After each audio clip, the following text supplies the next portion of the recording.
মিছিল নিয়ে যাওয়ার সময় উল্টো দিক থেকে এসে আমার বাসার মধ্যে ঢুকে, আমার বাবা একজন ব্যবসা করে, সে তার ব্যবসার প্রতিষ্ঠান, আমার ভাই একজন ডাক্তার, ছোট কাকার ছেলে, তার চেম্বারও আমাদের বাসার মধ্যে।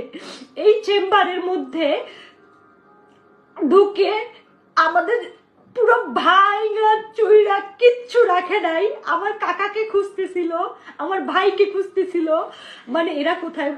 আমার মা বাইরে ছিল, আমার মা শুধু নিরুপায় হয়ে দাঁড়ায় দেখতেছে যে ঘরে ফ্যান বলেন, খাবার জলের জগ বলেন, একটা একটা গ্লাস বলেন, কিচ্ছু রাখে নাই, পিটাই ভাইয়া ফেলাইছে। বাবা যতটুকু পারছে ছবি তুলছে এবং বাবারে মারছে, বাবার গায়ে হাত দিছে।